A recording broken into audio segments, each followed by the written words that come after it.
الحمد لله نحمده ونستعينه ونستغفره ونعوذ بالله من شرور أنفسنا ومن سيئات أعمالنا من يهده الله فلا مضل له ومن يضلل فلا هادي له وأشهد أن لا إله إلا الله وحده لا شريك له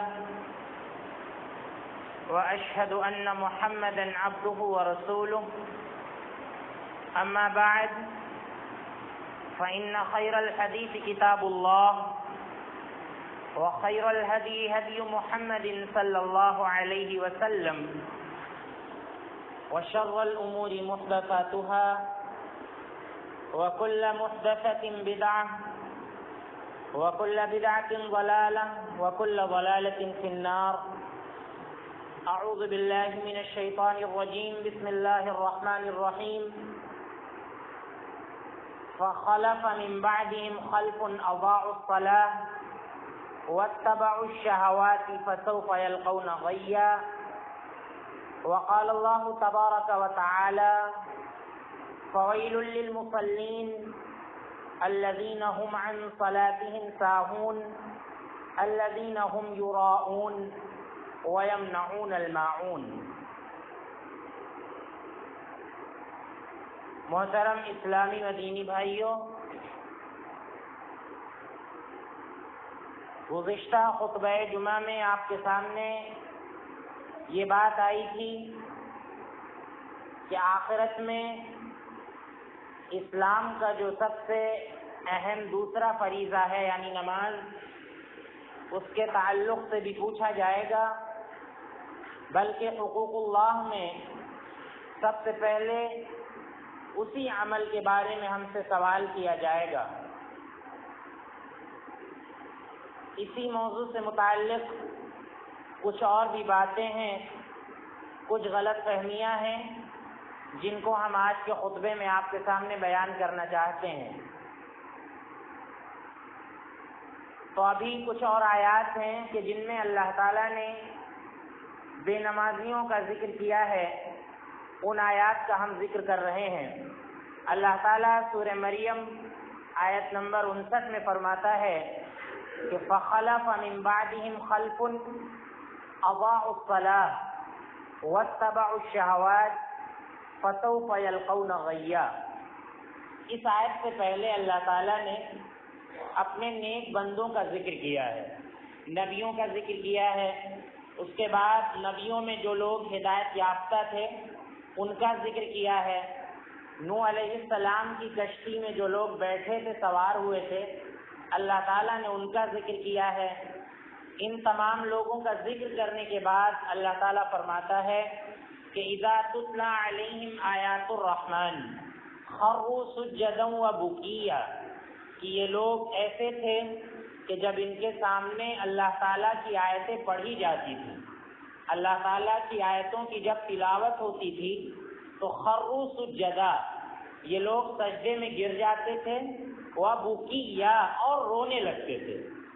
یعنی نیک بندوں کی اللہ تعالیٰ نے خصلت بیان کی ہے، اور کہ تمام نبیوں کا شیوا تھا کہ اللہ رب العالمین کی غلامی اور اللہ رب العالمین کی عبودیت، اس کے اظہار کے لیے وہ سب کچھ کرنے کے لیے تیار رہتے تھے. سب سے بڑھ کر اگر کسی کے اندر عبودیت کا جذبہ دیکھنا ہے، غلامی کا جذبہ دیکھنا ہے کہ پروردگار کی غلامی کس طرح سے کی جاتی ہے، اللہ کی غلامی کس طرح سے کی جاتی ہے، تو اس کو نبیوں کی زندگی پر نظر دوڑانی چاہیے.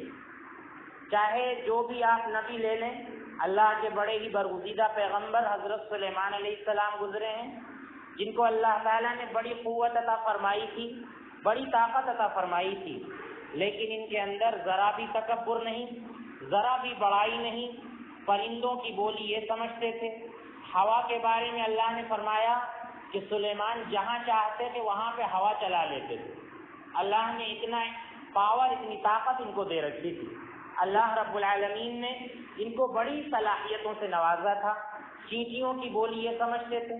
وہی چینٹیوں کا واقعہ ہے کہ جب انہوں نے چیونٹی کی بولی سنی تو اللہ رب العالمین سے دعا کی اور عاجزی اور انکساری کا مظاہرہ کیا کہ اللہ تو نے ہم کو اتنی صلاحیت عطا کی ہے کہ ہم چیٹیوں کی بولی سمجھ لیتے ہیں، اے اللہ ہم کو تو اس بات کی توفیق دے کہ ہم تیرا شکر ادا کر سکیں، ان اشکر نعمتک التی انعمت علی وعلی والدی، اے اللہ تو مجھ کو اس بات کی توفیق دے کہ میں تیرا شکر ادا کر سکوں، کیونکہ تو نے مجھے بہت بڑی نعمت عطا کر دی ہے، میں چیٹیوں کی بولی سمجھ لیتا ہوں، یہ بہت بڑی نعمت ہے، اور اے اللہ تو نے ہمارے والدین پر نعمت جو کی ہے، اے اللہ اس کے نتیجے میں تیرا شکر ادا کرتا ہوں، وَأَدْخِلْنِي بِرَحْمَتِكَ فِي عِبَادِكَ الصَّالِحِينَ، اور اے اللہ تو اپنی رحمت سے ہم کو اپنے نیک بندوں میں داخل کر لے۔ کتنا تواضع ہے، آپ دیکھیے کتنی عاجزی ہے، کتنی انکساری ہے نبی کے اندر، سلیمان علیہ السلام کے اندر۔ تو اللہ تعالیٰ انہی لوگوں کی فطرت بیان کرتے ہوئے کہتا ہے کہ جب ان کے سامنے اللہ کا کوئی معجزہ آتا تھا، اللہ کی آیتیں ذکر کی جاتی تھیں، خروا سجدا وبکیا، تو یہ لوگ سجدے میں گر جاتے تھے، وبکیا، اور رونے لگتے تھے۔ یہی حال نبی صلی اللہ علیہ وسلم کے تربیت یافتہ صحابہ کرام کا تھا کہ ان میں ایک سے ایک بڑھ کر برگزیدہ صحابی موجود تھے جو کہ ہر وقت اللہ رب العالمین کی عبادت میں رطب اللسان رہتے تھے، ان کی زبان ہمیشہ اللہ کے ذکر سے تر رہتی تھی۔ تو اس طرح کے صحابہ کرام اللہ کے نبی صلی اللہ علیہ وسلم کی تربیت کے نتیجے میں اور اللہ رب العالمین کی توفیق کے نتیجے میں وجود میں آئے تھے۔ تو انہی لوگوں کا اللہ نے ذکر کیا ہے کہ ان کے سامنے جب اللہ کی آیتیں پڑھی جاتی ہیں تو یہ سجدے میں چلے جاتے ہیں اور رونے لگتے ہیں۔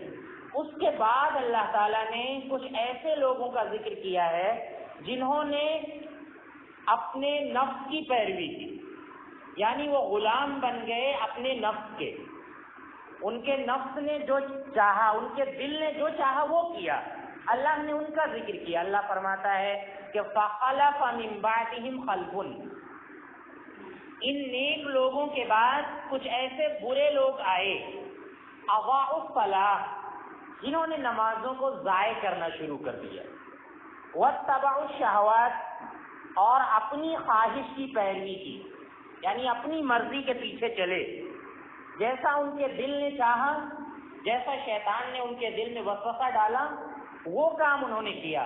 تو دیکھیے اللہ تعالیٰ نے یہاں پر دو چیزوں کا ذکر ایک ساتھ کیا ہے، آپ ان دو چیزوں کو موجودہ تناظر میں سمجھ سکتے ہیں۔ ایک تو یہ کہ اضاعوا الصلاۃ، انہوں نے نمازوں کو ضائع کیا، واتبعوا الشہوات، اور اپنی مرضی کے پیچھے چلے۔ آج یہی کچھ حالت ہماری بھی ہو گئی، نمازیں ہم سے بھی ضائع ہوتی ہیں، 3 وقت کی 4 وقت کی نماز پڑھ کر ہم مطمئن رہتے ہیں، اس کے بعد واتبعوا الشہوات، اس کے پیچھے جو ہاتھ ہے وہ ہماری خواہش کا ہے کہ نہیں؟ ہر شخص کی خواہش کا ہاتھ ہے اس کے پیچھے، اور شیطان کی خواہش کا ہاتھ ہے اس کے پیچھے، کہ انسان ایک وقت کی نماز پڑھتا ہے تو ہمارے بعض بھائی ایسے ہیں ظہر کی پڑھ لیتے ہیں تو اس کے بعد سوچتے ہیں کہ لاؤ عصر کی چھوڑ دیں مغرب کی پڑھ لیں گے، اللہ تعالیٰ معاف کر دے گا کیونکہ ابھی تو ظہر کی پڑھتے آئے ہیں۔ تو اس کے پیچھے کس کا ہاتھ ہے؟ انسان کی خواہش کا ہاتھ ہے۔ صبح انسان ناپاک رہتا ہے، نہانے کے لیے تیار نہیں ہوتا، نہانے کا بندوبست نہیں کر پاتا، اس میں بھی خواہش کا ہاتھ ہوتا ہے کہ نہائیں گے نیند میں خلل آئے گا، نہائیں گے تو نیند میں خلل پیدا ہوگا اور نیند پوری نہیں ہوگی، چلو بعد میں قضا کر لیں گے، قضا پڑھ لیں گے، یہ انسان سوچتا ہے۔ تو اس میں بھی کس کا دخل ہے؟ انسان کی اپنی خواہش کا دخل ہے، اپنی مرضی کا دخل ہے۔ اگر انسان اللہ کی مرضی کے مطابق چلتا تو کبھی بھی وہ نمازوں کو ضائع نہ کرتا۔ تو یہاں پر 2 چیزوں کا ذکر کیا ہے، ناخلف لوگوں کے بارے میں اللہ نے، برے لوگوں کے بارے میں۔ ایک تو انہوں نے نمازوں کو ضائع کیا، اور اس کے پیچھے جو ہاتھ تھا وہ یہ کہ انہوں نے اپنی خواہشات کی پیروی کی۔ لہذا آج ہم کو اپنی خواہشات کی پیروی نہیں کرنا ہے، بلکہ اللہ رب العالمین جو چاہ رہا ہے، اللہ کی جو منشا ہے، اللہ کا جو مقصود ہے، اس کے پیچھے ہم کو چلنا ہے۔ وہ کیا کہ ایک دن میں دن اور رات میں ملا کر 5 وقت کی نمازیں ہماری مینٹین ہونی چاہیے، اور اگر یہ نمازیں نہیں ہیں ہماری زندگی میں تو ایک مومن ایک مسلمان بندے کو نیند نہیں آ سکتی، نیند نہیں آئے گی اس کو بغیر ان نمازوں کی پابندی کیے ہوئے۔ ہاں اس کے دل سے اگر ایمان نکل گیا ہے، اس کے اندر اگر دینی غیرت نہیں ہے، شیطان کا پیروکار ہو گیا ہے، تب وہ خوب مزے لے کر سوئے گا اور صبح اٹھے گا، فجر کی نماز ضائع کرنے کے باوجود جب وہ اٹھے گا تو اس کے یہاں کوئی گھبراہٹ نہیں ہوگی، بلکہ وہ خوب اچھی طرح سے پورا دن پھر گزار دے گا۔ حالانکہ آپ اللہ کے نبی صلی اللہ علیہ وسلم کی زندگی دیکھیے، پوری زندگی میں ایک واقعہ ملتا ہے کہ اللہ کے نبی صلی اللہ علیہ وسلم اور آپ کے ساتھ تمام صحابہ اکرام سوئے رہ گئے، فجر کی نماز آپ نہیں پڑھ پائے۔ صحابی فرماتے ہیں کہ سورج کی کرنیں، سورج کی شعائیں سب سے پہلے اللہ کے نبی صلی اللہ علیہ وسلم کے چہرے پر پڑی تو آپ صلی اللہ علیہ وسلم بیدار ہوئے۔ بیدار ہونے کے بعد نبی صلی اللہ علیہ وسلم بالکل گھبرا گئے کہ فجر کی نماز مجھ سے چھوٹ گئی اور میرا کوئی صحابی بیدار نہیں ہوا۔ اس بات کو لے کر اللہ کے نبی صلی اللہ علیہ وسلم پریشان ہو گئے۔ اس کے بعد آپ صلی اللہ علیہ وسلم نے سب سے پہلے کہا کہ سب سے پہلے تو یہ جگہ چھوڑو، یہاں پر شیطان کا بسیرا ہے، چلو کہیں آگے چلتے ہیں۔ آگے گئے، آگے جانے کے بعد اللہ کے نبی صلی اللہ علیہ وسلم نے بلال حبشی رضی اللہ عنہ کو حکم دیا، انہوں نے اذان دی اور اس کے بعد باضابطہ نماز پڑھائی گئی۔ تو کہنے کا مطلب یہ ہے کہ نبی صلی اللہ علیہ وسلم اور صحابہ اکرام بالکل گھبرا گئے تھے۔ کیا آج جب ہم سے نماز چھوٹتی ہے تو کیا ہمارے اندر وہ کیفیت پیدا ہوتی ہے؟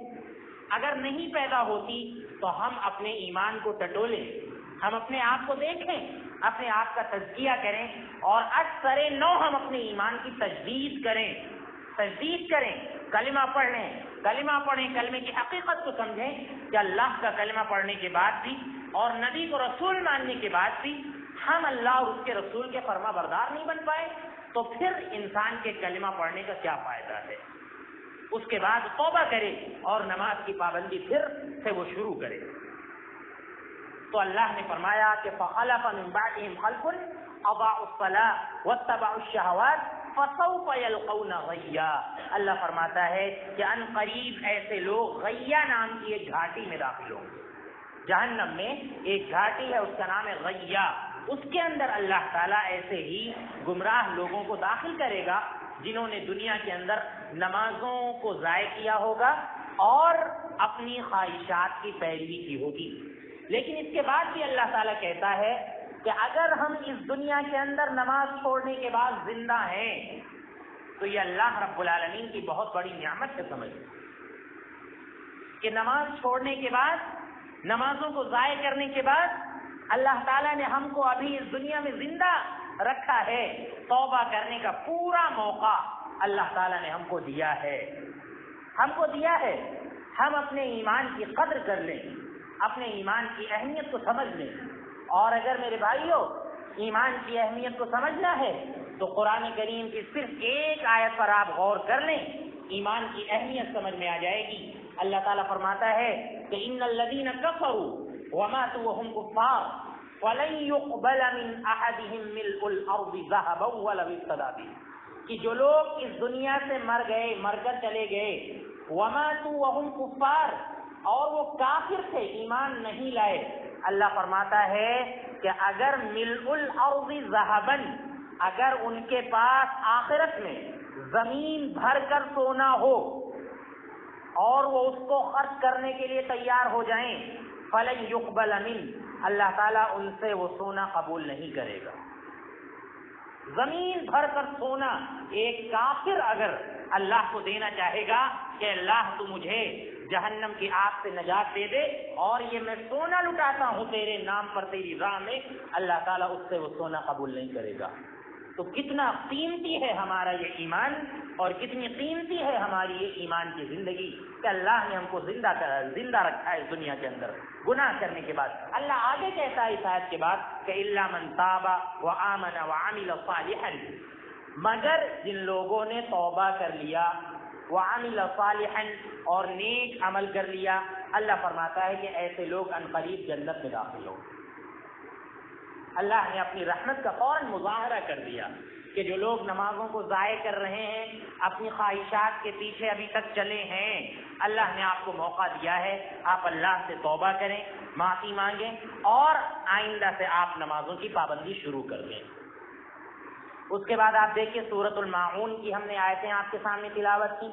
اللہ تعالیٰ فرماتا ہے فویل للمصلین، عجیب و غریب انداز ہے اللہ کا نماز کی اہمیت اور اس کی فضیلت بیان کرنے کا۔ اللہ کہتا ہے کہ فویل للمصلین، ہلاکت ہے، بربادی ہے نمازیوں کے لیے، نمازیوں کے لیے بربادی ہے، نمازی ہلاک ہو گئے۔ جو نماز نہیں پڑھتے ان کا تو ذکر ہی نہیں، وہ کتنی گمراہی میں ہیں کچھ نہیں کہا جا سکتا۔ اللہ نے یہاں پر کہا کہ فویل للمصلین، کہ وہ بے نمازی ہلاک ہو گئے، برباد ہو گئے۔ اللہ نے فرمایا کون سے بے نمازی، کون سے نمازی؟ الذین هم عن صلاتهم ساہون، جو اپنی نمازوں میں سستی کرتے ہیں۔ وہ نمازی تباہ ہو گئے، برباد ہو گئے۔ تو ذرا ہم اس آیت پر غور کریں اور ہم اپنی زندگی کو دیکھیں کہ کیا کہیں ہماری زندگی میں نماز سے لاپرواہی اور سستی تو نہیں پائی جاتی؟ ہم نے آپ کے سامنے پچھلے خطبے میں ذکر کیا تھا کہ بس منافق ایسے تھے اللہ کے نبی صلی اللہ علیہ وسلم کے زمانے میں جو نمازوں کو ضائع کر دیا کرتے تھے، نمازوں کو چھوڑ دیا کرتے تھے۔ باقی اور کسی مسلمان کی ہمت نہیں ہوتی تھی کہ جان بوجھ کر وہ نماز کو چھوڑ دے، ضائع کر دے۔ تو اللہ نے فرمایا کہ فویل للمصلین، ہلاکت ہے ان نمازیوں کے لیے الذین هم عن صلاتهم ساہون، جو اپنی نمازوں میں سستی کرتے ہیں۔ سستی کرنے کا کیا مطلب ہے؟ سستی کرنے کا یہی مطلب ہے کہ انسان 5 وقت کی نمازوں کی پابندی نہ کرے۔ سستی کرنے کا مطلب یہ ہے کہ انسان نماز کے اندر بہت کم ذکر کرے، جلدی جلدی نماز پڑھے، منافقوں کی طرح، جیسا کہ اللہ کے نبی صلی اللہ علیہ وسلم نے بیان فرمایا ہے، جلدی جلدی نماز پڑھے، یہ سستی کا مطلب ہے۔ رکوع اور سجدے میں اطمینان نہ ہو، جیسا کہ ابو قتادہ کی روایت ہے، اللہ کے نبی صلی اللہ علیہ وسلم نے فرمایا کہ کیا میں تم کو سب سے بڑے چور کے بارے میں نہ بتلاؤں؟ اللہ کے نبی صلی اللہ علیہ وسلم کے اصحاب نے کہا کہ اے نبی صلی اللہ علیہ وسلم ضرور بتلائیے۔ آپ نے فرمایا کہ الذی یسرق فی صلاتہ، کہ سب سے بڑا چور وہ ہے جو اپنی نمازوں میں چوری کرتا ہے۔ اللہ کے نبی صلی اللہ علیہ وسلم کے صحابہ کرام نے پوچھا کہ نمازوں میں انسان کیسے چوری کرتا ہے؟ آپ صلی اللہ علیہ وسلم نے فرمایا کہ لا یتم رکوعها ولا سجودها، نہ تو رکوع اطمینان سے کرتا ہے، نہ تو سجدہ اطمینان سے کرتا ہے۔ اللہ کے نبی صلی اللہ علیہ وسلم نے فرمایا کہ اسوأ الناس سرقۃ، لوگوں میں سب سے بڑا چور وہ ہے جو اپنی نمازوں میں چوری کرتا ہے۔ تو یہ مطلب ہے سستی کا۔ آگے اللہ نے فرمایا کہ الذین هم یراؤون، جو دکھلاوے کے لیے نماز پڑھتے ہیں، دکھلاوے کے لیے کوئی کام کرتے ہیں، اللہ نے فرمایا کہ ایسے لوگ بھی سستی کرنے والے ہیں اور ایسے لوگوں کے لیے بھی ہلاکت ہے۔ تو نماز کی اہمیت کا اندازہ یہ ان 2 مقامات سے ہو گیا ہوگا۔ قرآن کریم کے یہ 2 مقامات ہیں جہاں پر اللہ رب العالمین نے بے نمازیوں کا ذکر کیا ہے اور ان نمازیوں کا ذکر کیا ہے جو اپنی نمازوں کے اندر سستی کرتے ہیں اور کاہلی کرتے ہیں۔ اللہ کے رسول صلی اللہ علیہ وسلم کا ارشاد مبارک ہے، آپ صلی اللہ علیہ وسلم نے فرمایا کہ میرا جی چاہتا ہے کہ میں کسی کو حکم دوں کہ وہ اذان دے، اور پھر میرا جی چاہتا ہے کہ میں اپنی جگہ کسی اور کو امام بناؤں، اور پھر میں جاؤں ان لوگوں کے گھر کی طرف جو نماز میں نہیں آئے ہیں، مسجد میں نہیں آئے ہیں، فَأُحَرِّقَ عَلَيْهِمْ بُيُوتَهُمْ، میرا جی چاہتا ہے کہ میں ان کے ساتھ ان کے گھروں کو آگ لگا دوں، ان کے ساتھ ان کے گھروں کو آگ لگا دوں، اللہ کے نبی صلی اللہ علیہ وسلم نے فرمایا۔ تو کتنی زبردست اللہ کے نبی صلی اللہ علیہ وسلم کی یہ حدیث ہے کہ آپ صلی اللہ علیہ وسلم نے بے نمازیوں کے گھروں میں آگ لگانے کا ارادہ کیا نماز چھوڑنے کی وجہ۔ تو بغیر عذر کے اگر کوئی گھر میں نماز پڑھ رہا ہے تو یہ بھی غلط ہے، یہ بھی غلط ہے بغیر عذر کے اگر کوئی گھر میں نماز پڑھے۔ اس سے بڑھ کر مثال کیا ہوگی کہ عبداللہ بن ام مکتوم رضی اللہ عنہ، نابینا صحابی ہیں، اللہ کے نبی صلی اللہ علیہ وسلم کے پاس آئے اور کہنے لگے کہ لیس لی قائد یقودنی، اے نبی صلی اللہ علیہ وسلم مجھے کوئی مسجد تک لانے والا نہیں ملتا، تو کیا میں گھر میں نماز پڑھ لوں؟ تو اللہ کے نبی صلی اللہ علیہ وسلم نے ان سے پوچھا کہ کیا تم اذان کی آواز سنتے ہو تو انہوں نے کہا کہ ہاں میں اذان کی آواز تو سنتا ہوں۔ اللہ کے نبی صلی اللہ علیہ وسلم نے فرمایا کہ فَأَجِبْ، تب پھر اذان کا جواب دینا تمہارے لیے ضروری ہے، یعنی مسجد میں آ کر نماز پڑھنا تمہارے لیے ضروری ہے۔ اذان کا جواب دینا یعنی مؤذن کیا کہتا ہے؟ حی علی الفلاح، حی علی الفلاح، آؤ نماز کی طرف، آؤ کامیابی کی طرف۔ لہذا کامیابی کی طرف مسجد چل کر آنا ضروری ہے، نماز کی طرف مسجد چل کر آنا ضروری ہے۔ تو اگر عذر نہیں ہے، کوئی بلا عذر اپنے گھر میں نماز پڑھے لے رہا ہے تو اس کے لیے وعید ہے، اور عذر ہے اگر تو کوئی مذائقہ نہیں ہے، جیسا کہ اللہ کے نبی صلی اللہ علیہ وسلم نے باضابطہ ایک حدیث میں حکم دیا ہے کہ اگر بارش ہو رہی ہے، تیز بارش ہو رہی ہے، تو پھر مسجد آنے کی ضرورت نہیں ہے، آپ گھر میں نماز پڑھ سکتے ہیں۔ الا صلوا فی رحالکم، باقاعدہ اذان میں اس وقت یہ کہا بھی جاتا تھا کہ الا صلوا فی رحالکم، مؤذن کہتا تھا الا صلوا فی رحالکم، یعنی اپنے اپنے کجاوے میں نماز پڑھ لو، جہاں جو ہے وہیں نماز پڑھ لے۔ پریشانی ہو سکتی ہے، دقت ہو سکتی ہے، کوئی گر سکتا ہے، کسی کا پیر ٹوٹ سکتا ہے، کپڑے گندے ہو سکتے ہیں، میلے ہو سکتے ہیں، اس حالت میں مسجد آئے گا تو ذرا پریشانی ہوگی۔ اللہ کے نبی صلی اللہ علیہ وسلم نے اجازت دی ہے کہ انسان گھر میں نماز پڑھ سکتا ہے۔ ایک صحابی عمران بن حسین رضی اللہ عنہ ہیں، یہ اللہ کے نبی صلی اللہ علیہ وسلم کی خدمت میں آئے اور کہنے لگے، اے نبی صلی اللہ علیہ وسلم، کانت بی بواسیر، مجھے بواسیر کی بیماری ہے، تو اے نبی صلی اللہ علیہ وسلم میں نماز کیسے پڑھوں؟ اللہ کے نبی صلی اللہ علیہ وسلم نے ان سے کہا کہ صلی قائما، اے عمران جہاں تک ہو سکے تم کھڑے ہو کر نماز پڑھو، کھڑے ہو کر نماز پڑھو، اگر تم صحیح ہو کھڑے ہو کر پڑھ سکتے ہو۔ فَإِن لَّمْ تَسْتَطِعْ فَقَاعِدًا، اگر کھڑے ہونے کی طاقت نہیں ہے تو بیٹھ کر نماز پڑھ سکتے ہو۔ فَإِن لَّمْ تَسْتَطِعْ، اگر بیٹھ کر نماز پڑھنے کی طاقت نہیں ہے تو فَعَلَىٰ جَنبِي، تو اپنے پہلو کے بل نماز پڑھو، یعنی دائیں پہلو پر لیٹ جاؤ اور اشارے سے نماز پڑھو، ہاتھ باندھ لو اپنے سینے پر اور اس کے بعد سر سے اشارہ کرو، رکوع کے لیے کم سر جھکاؤ، سجدے کے لیے زیادہ سر جھکاؤ، اشارے سے نماز پڑھو، پہلو کے بل لیٹ کر پڑھو۔ اور اگر پہلو کے بل لیٹ کر بھی کوئی نماز نہیں پڑھ پا رہا ہے، اللہ کے نبی صلی اللہ علیہ وسلم نے عمران بن حسین سے کہا وَإِلَّا فَقُومِي، اگر پہلو کے بل لیٹ کر بھی نماز پڑھ نہیں پا رہے ہو تو پھر اشارے سے نماز پڑھو۔ اہمیت آپ سمجھ سکتے ہیں، دو باتیں پتہ چلی، ایک تو نماز کی اہمیت معلوم ہوئی کہ نماز کسی بھی حالت میں معاف نہیں ہے، اور اس کے بعد نماز کا طریقہ معلوم ہوا کہ صاحب استطاعت کے لیے جو قیام کی طاقت رکھتا ہے، کھڑے ہونے کی طاقت رکھتا ہے، وہ پوری نماز اپنی کھڑے ہو کر پڑھے گا۔ اور ایک حالت یہ بھی آ سکتی ہے کہ کھڑے ہو کر کسی نے نماز شروع کی لیکن بیچ میں اتنا بیمار تھا کہ اب کھڑا نہیں ہو پا رہا ہے، تو آدھی نماز کھڑے ہو کر اور آدھی بیٹھ کر پڑھ سکتا ہے، اور اگر کسی کے اندر اس کی طاقت نہیں ہے تو پوری نماز بیٹھ کر پڑھ سکتا ہے، اگر اس کی بھی طاقت نہیں ہے تو پھر وہ لیٹ کر نماز پڑھ سکتا ہے، اس کی بھی طاقت نہیں ہے تو پھر وہ اشارے سے نماز پڑھ سکتا ہے، کسی بھی حالت میں معاف۔ اس سے بھی بڑھ کر آپ دیکھیے اللہ تعالیٰ فرماتا ہے کہ وَإِذَا كُنْتَ فِيهِمْ فَأَقَمْتَ لَهُمُ الصَّلَاةَ، اے نبی صلی اللہ علیہ وسلم جب آپ صحابہ اکرام کو لے کر میدان جنگ میں ہوں، فَأَقَمْتَ لَهُمُ الصَّلَاةَ، تب بھی نماز قائم کریں۔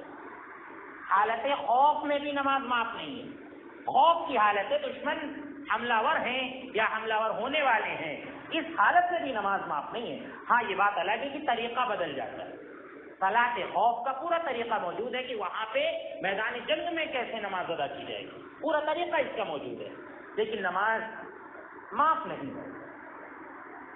تو ان باتوں سے اچھی طرح سے ہم سمجھ گئے ہوں گے کہ نماز کی کتنی زیادہ شریعت کے اندر اہمیت ہے، اور اسلام کے دوسرے رکن کو ادا کیے بغیر حقیقت یہ ہے کہ کوئی شخص بھی صحیح معنوں میں وہ اسلام میں داخل نہیں ہو سکتا۔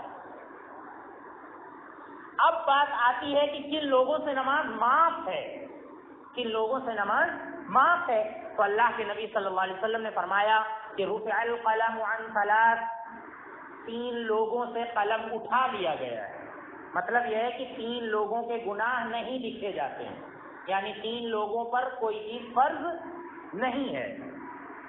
تو وہ 3 لوگ کون سے ہیں؟ اللہ کے نبی صلی اللہ علیہ وسلم نے فرمایا عن الصبی حتی یحتلم، بچے سے قلم اٹھا لیا گیا ہے یہاں تک کہ وہ بالغ ہو جائے، نابالغ بچے پر نماز نہیں فرض ہے۔ اور ایک بات یہاں پر اور قابل غور ہے، وہ یہ کہ 7 سال کے بچے کو نماز کا حکم دینے کے لیے شریعت نے کہا ہے، تو اس کا یہ مطلب نہیں ہے کہ اس پہ نماز فرض ہو گئی ہے، یہ مطلب نہیں ہے اس کا۔ یہ جو حکم دیا گیا ہے یہ والدین کو حکم دیا گیا ہے ضروری طور پہ بچوں کی تربیت کے لیے، تاکہ وہ نماز کے عادی ہو جائیں۔ 7 سال میں حکم کرو، اور جب 10 سال کے ہو جائیں نماز نہیں پڑھ رہے ہیں تو ہلکے انداز میں ان کو مارا جا سکتا ہے۔ تو یہ تربیت کے لیے، یہ اس لیے نہیں کہ ان پہ نماز فرض ہو گئی ہے، نماز فرض ہوگی جب وہ بالغ ہو جائیں گے۔ تو ایک تو نابالغ بچے پر نماز فرض نہیں ہے، اور اسی طرح سے عن النائم حتی یستیقظ، سوتے ہوئے انسان پر سونے کی حالت میں نماز فرض نہیں۔ سو رہا تھا تو اب اس سے بات پوچھ نہیں ہوگی آخرت میں کہ تم سو رہے تو تم نے نماز کیوں چھوڑی۔ ہاں جب جاگ گیا ہے تو اس پہ نماز پڑھنا واجب ہے، جیسا کہ ہم نے حدیث ذکر کیا تھا کہ من نام عن الصلاۃ او نسیھا فلیصلیھا اذا ذکرھا، کہ جب کوئی اپنی نماز سے سویا رہ جائے یا نماز یاد نہ رہے تو فلیصلیھا اذا ذکرھا، جیسے یاد آئے فوراً جو ہے اس کو نماز پڑھنا ہے۔ سویا ہوا انسان اس سے سونے کی حالت میں تو کوشش نہیں ہوگی، لیکن جب وہ جاگے گا تو نماز پڑھے گا۔ اسی طرح سے تیسرا شخص جس سے نماز معاف ہے عن المجنون حتی یعقل، پاگل انسان، یہاں تک کہ وہ عقل مند ہو جائے۔ پاگل انسان ہے، دماغی توازن صحیح نہیں ہے اس کا، تو ایسے شخص سے بھی نماز معاف ہے، اس سے بات کچھ نہیں ہوگی، اس سے نماز معاف ہے۔ تو یہ 3 لوگ ہیں، اور ایک شخص اس میں وہ بھی آ سکتا ہے کہ جس کو غشی کی حالت ہو گئی ہو، یعنی اتنا بیمار ہے کہ اس کے اندر اشارہ کرنے کی بھی طاقت نہیں ہے، جیسا کہ آج کل انسان بہت سے لوگ سال بھر کے لیے کوما میں چلے جاتے ہیں، غشی کی حالت ہوتی ہے۔ تو جب ان کے اندر طاقت ہی نہیں ہے اشارے کی، تو بہت سے اللہ کے نبی صلی اللہ علیہ وسلم کے ارشادات ہیں کہ فاتقوا اللہ ما استطعتم، اللہ نے فرمایا کہ جہاں تک ہو سکے اللہ سے ڈرو۔ آج جب بیچارہ اس کے اندر طاقت کی نہیں ہے تو کہاں سے وہ اللہ سے ڈر کر نماز پڑھے گا۔ اسی طرح لا یکلف اللہ نفسا الا وسعہا، انسان کی طاقت سے زیادہ اللہ تعالیٰ نے کسی پر بوجھ نہیں ڈالا ہے، اور بھی اس طرح کے ارشادات ہیں۔ تو حالت غشی میں کہ اتنا انسان غشی کی حالت میں ہے کہ اب وہ پڑھ ہی نہیں سکتا ہے، تو اس سے نماز معاف ہے۔ اور عورتوں کے کچھ مخصوص ایام ہیں جن میں ان سے نماز معاف ہو جاتی ہے، ورنہ کسی بھی حالت میں آپ نے دیکھا کہ نماز معاف نہیں ہے۔ اب تو ایک باتیں ہیں کہ ہم نماز کی پابندی کیسے کریں، اس سلسلے میں 3-4 باتوں کو ذہن میں رکھنا ضروری ہے۔ سب سے پہلی بات تو یہ کہ ہم آخرت کا صحیح تصور اپنے اندر پیدا کریں۔ ہم یہ تصور پیدا کریں کہ ہم اگر نماز نہیں پڑھ رہے ہیں تو جہنم کی آگ جو ہے ہماری کھال کھینچ لے گی، جیسا کہ ہم نے ذکر کیا تھا کہ کلا انہا لظا نزاعۃ للشوا، بے نمازیوں کی کھال کھینچ لے گی جہنم کی آگ۔ اگر آخرت کا صحیح تصور ہے ہمارے ذہن میں، اللہ کی آیتوں پر، قرآن پر ہمارا ایمان ہے، اور اس آیت پر اگر ہمارا ایمان ہے تو ایک مسلمان وہ نماز ضائع نہیں کرے گا۔ نماز اس سے فوت ہو سکتی ہے لیکن کبھی وہ جان بوجھ کر نماز چھوڑے گا نہیں۔ آخرت کا تصور پیدا کریں۔ دوسری چیز، بچوں کو نماز کا حکم دیں۔ جس طرح سے ہوم ورک کے لیے ہم اس کو مارتے ہیں، پیٹتے ہیں، ضروری طور پر اس کو ہم اسکول پہ بھیجتے ہیں، کوچنگ بھیجتے ہیں، بالکل اس سے کہیں زیادہ نماز کا حکم دینا ضروری ہے۔ نماز کا حکم دیں اپنے بچوں کو، اور نماز کے جو انعامات ہیں ان کو اپنے ذہن میں رکھیں، جیسا کہ اللہ کے نبی نے فرمایا کہ رکعت الفجر خیر من الدنیا وما فیہا، فجر کی 2 رکعتیں سنتیں دنیا اور دنیا میں جو کچھ ہے اس سے بہتر ہے، یہ فضیلت ہے۔ اللہ کے نبی نے فرمایا کہ رحم اللہ اربعا صلی اربعا قبل العصر، کہ اللہ تعالیٰ اس شخص پر رحم کرے جو عصر کی فرض سے پہلے 4 رکعتیں پڑھے۔ جب سنتوں کی اتنی فضیلت ہے تو فرض کی کتنی زیادہ فضیلت ہوگی۔ اللہ کے نبی نے فرمایا کہ من صلی البردین دخل الجنہ، جو شخص 2 ٹھنڈی نمازیں پڑھے گا اللہ اس کو جنت میں ضرور داخل کرے گا، یعنی عصر اور فجر کی نماز جو پڑھے گا اللہ تعالیٰ اس کو جنت میں ضرور داخل کرے گا۔ تو یہ جو نماز کے انعامات ہیں ان کو ذہن میں رکھیں۔ ایک چوتھی چیز جو نماز کی پابندی پر ہم کو ابھار سکتی ہے وہ یہ کہ شادی کے رشتے ہم دینی بنیاد پر کریں۔ شادی کے رشتے ہم دینی بنیاد پر کریں۔ ہم کہیں ہمارے گھر میں پیغام آ رہا ہے تو ہم سب سے پہلے یہ سوال رکھیں کہ آپ کے گھر میں نماز پڑھی جاتی ہے یا نہیں، یا آپ جس کا رشتہ لے کر آئے ہیں وہ نماز کا پابند ہے یا نہیں۔ ہر شخص اس کی پابندی کرے تو انشاءاللہ ایک ماحول بن جائے گا، نماز پڑھنے کا ایک ماحول بن جائے گا۔ لیکن ہمارے یہاں یہ چیز سب سے پیچھے ہے، جیسا کہ اللہ کے نبی نے فرمایا کہ 4 چیزیں دیکھ کر شادی کی جاتی ہیں، ان میں آپ نے دینداری کو ترجیح دی ہے کہ دینداری دیکھو۔ اللہ کے نبی صلی اللہ علیہ وسلم نے فرمایا کہ دینداری دیکھو گے فاظفر بذات الدین، دیندار عورت سے شادی کر کے تم کامیاب ہو جاؤ۔